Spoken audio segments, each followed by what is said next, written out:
Hello everyone, আজ আমি তোমাদের সঙ্গে শেয়ার করব আমার একটা মেকআপ লুক। তো অনেক দিন থেকেই ভাবছিলাম যে তোমাদের সঙ্গে একটা মেকআপ লুক শেয়ার করব, তো করব করে করা হচ্ছিল না। তো আজ আমি ভাবলাম যে ফাঁকা আছি, সেহেতু ভিডিওটা শ্যুট করাই যাক। তো সেই কারণে আমি আজ তোমাদের সাথে একটা মেকআপ লুক শেয়ার করছি। প্রথমেই বলে রাখি, আমি কোনো মেকআপ আর্টিস্ট না, যেইটুকু পারি তোমাদের সাথে সেটাই শেয়ার করব। এই মেকআপ লুকটা করার জন্য আমি এই ব্লু কালার শাড়িটাই বেছে নিয়েছি। তো এটা আমার মায়ের শাড়ি, আর তো আমার এটা খুব ভালো লাগলো, তাই আমি আজকে এটাই পরলাম। তো প্রথমেই আমি উইপস দিয়ে মুখটা পুরো ক্লিন করে নিলাম। ক্লিন করে নেওয়ার পরে টোনার হিসাবে আমি এই গুড ভাইবসের টোনারটা ব্যবহার করলাম। এটা খুব ভালো, বেশ ভালো লাগে। তো তারপরেই পন্সের এই জেল ময়শ্চারাইজারটা আমি ব্যবহার করছি। টোনার আর ময়শ্চারাইজার মাখার পর আমি কিছুক্ষণ হোল্ড করব, কারণ এই দুটো মুখের মধ্যে যতক্ষণ না অ্যাডজর্ব হবে ততক্ষণ আমি অন্য কিছু মুখে বসাবো না। তো তার জন্য আমাকে কিছুটা হোল্ড করতে হবে। তো তারপরেই আমি ব্লু হেভেনের প্রাইমার মাখছি, আর এই প্রাইমারটা আমার মুখে খুব স্যুট করে, তাই আমি এটাই মাখি আর আমার খুব ভালোও লাগে। তো প্রাইমার মাখার পরেও কিছুক্ষণ হোল্ড করতে হবে। সেই টাইমটা আমি ওয়েস্ট না করে আমি এখানে আইব্রোটা ফিল করে নিচ্ছিলাম। তো সেটাই তোমাদের সঙ্গে শেয়ার করছি। আমি পুরো ভালো করে ফিল করতে পারি না, তবে যেইটুকু পারি সেইটুকুই তোমাদের সঙ্গে শেয়ার করলাম। তো এবারে আমি কনসিলার ব্যবহার করব। তো কনসিলার হিসাবে আমি ইনসাইটের এই কনসিলার প্যালেটটাই ব্যবহার করি। তো এতে আমি সব রকমই পাই, সেহেতু আমি এটাই ব্যবহার করি, কারণ যেটা সুবিধা হবে সেটাই তো আমি ব্যবহার করব না।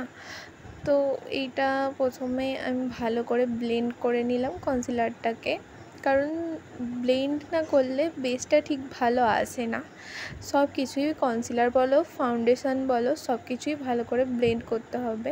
তো আমি সব কিছুই তোমাদের দেখিয়েই মুখে অ্যাপ্লাই করছি। তো তোমরা দেখতে থাকো, আর আমি যদি কোনো ভুলও করে থাকি সেইটা কমেন্টে এসে বলো, তাহলে আমি সেটা ঠিক করব পরবর্তীকালে।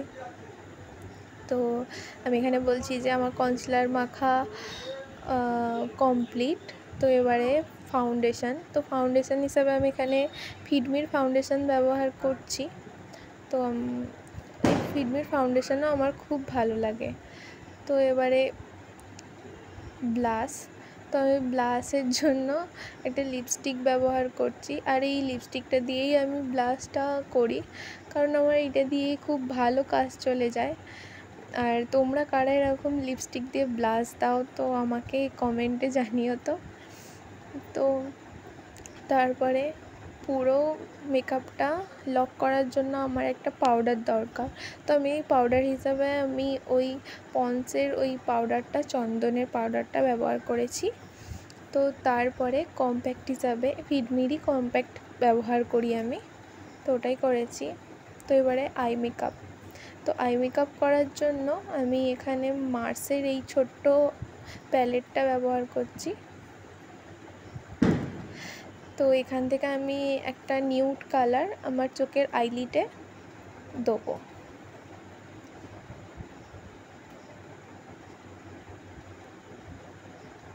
প্রথমেই এই ব্রাউন কালারটা পুরো চোখে ওপরটা হালকা করে দিয়ে দিলাম। তো তারপরে আমি শাড়ির কালার অনুযায়ী একটা ব্লু কালার চোখের সামনের পোর্শানটা দিয়ে দিলাম। তো আই মেকআপটা এই পর্যন্তই ওপরে। তো তারপরে নিচে দিচ্ছি চোখের নিচেটা, যেখানে আমি কাজল পরার জায়গা, সেই জায়গাটাতে আমি দেবো লাইট ব্রাউন কালার। তো এটা দিয়ে একটু স্মাচ করে নিলাম, চোখটা বেশ দেখতে ভালো লাগে তার কারণে। তো তারপরে আইলাইনার পরে নিলাম দুটো চোখে পরেছি। মোটামুটি অতটা ভালো করে বোঝা যাবে না, কিন্তু একটু খারাপ হয়েছে। তো আই মেকআপটা কমপ্লিট। এরপরে লিপস্টিক, তো আমি লিপস্টিক পরে নিলাম। এটা কোনো ব্র্যান্ডেড লিপস্টিক না, সবই লোকাল। তো প্রথমে একটা ডার্ক কালার দিয়ে আমি লিপটা ড্র করে নিলাম। তো তারপর একটা নিউড কালার পুরো লিপে দিয়ে দিলাম। এরপরে হাইলাইটারটা হচ্ছে ওয়েট এন্ড উইন্ডের আমি ব্যবহার করেছি এখানে। এই হাইলাইটারটা খুবই ভালো, মানে আমার খুব ভালো লাগে। আমি এখানে সুইস বিউটির ফিক্সারও ব্যবহার করেছিলাম, তো তার ভিডিওটা নেওয়া হয়নি, তাই আমি এখানে দিতে পারলাম না। তো তারপরে টিপ আর কানের পরে আর হেয়ারটা এরকম একটু স্টাইল করেছিলাম, তো একটা হার পরেছিলাম। তো তারপরে হারটা খুলে ফেলেছিলাম, অতটা ভালো লাগছিল না, তাই তো একটা কানের পরে নিলাম। তো আমি পুরো রেডি। কেমন লাগলো মেকআপ লুকটা তোমরা কমেন্টে এসে জানিও, আর like comment share and subscribe করে দিও। आँखों पर तेरा चल लहराए, हर रात यादों की बारात ले आए। मैं सांस लेती हूँ, तेरी खुशबू आती है।